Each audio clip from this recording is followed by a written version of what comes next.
Hey there, I'm Elisa Jones, here to teach you the business side of teaching music so that you can secure funding, gain influence, and have more time for what's really important, teaching music.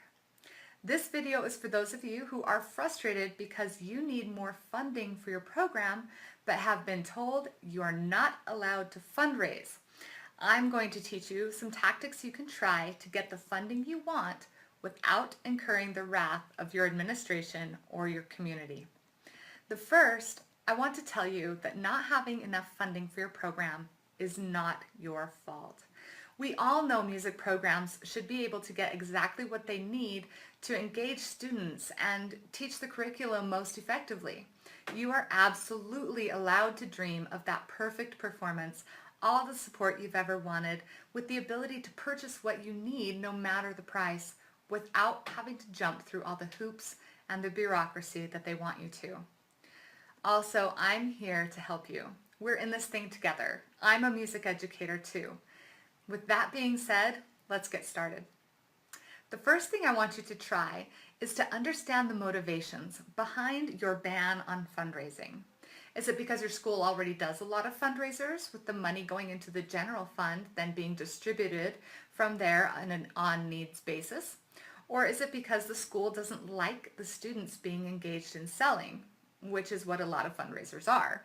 Whatever the reason is, find it, because that's going to give you the information you need to decide which of these next tactics you should try.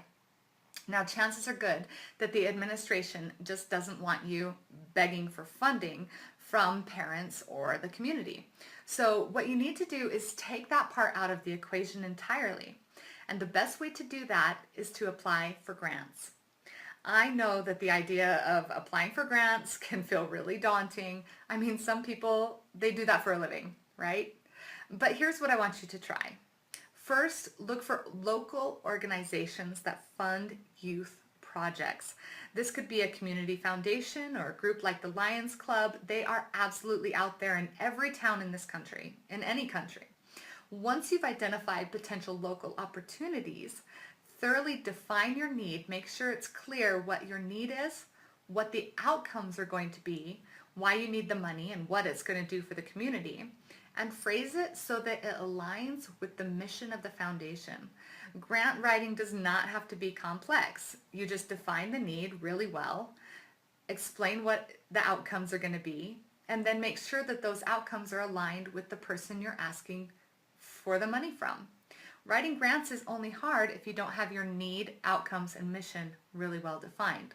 So make those defined, and it's going to make your grant writing really, really simple and easy. Now, if your school already has a general fund fundraiser, and this is the reason you're not allowed to fundraise on your own, then what you need to do is be as supportive of that fundraiser as possible. You can do this in two ways. First, make sure that more people know about the fundraiser. Really be an advocate for it, which could be reminding your students about it, taking and sharing it on social media, write up a press release and get the local media involved. Or number two, you could get more of the people who know about the fundraiser to give, especially, here's the key, make them willing to earmark the funds for your music program. That means if they're going to give money to the fundraiser, they can say, well, I want this to go to the music program. I don't want this to go into the general fund. I want it in the music program. This type of thing is regular and common practice for nonprofits, so it shouldn't be unfamiliar to your school or your administration. Just have the donor specify where they want their money to go. Get your donors to ask that what they give goes to the music program. So those are the two great ways that you can leverage your school-wide fundraisers for your own program. Make sure more people know about it and that the people who are giving can earmark it for your program. Now, I've given you two solid leads on how you can move forward raising funds without fundraising. There are more ideas out there.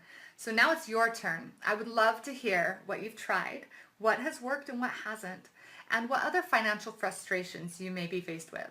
So find me on Facebook, comment on this video, find me on my website, or just get in touch, because we are all in this together.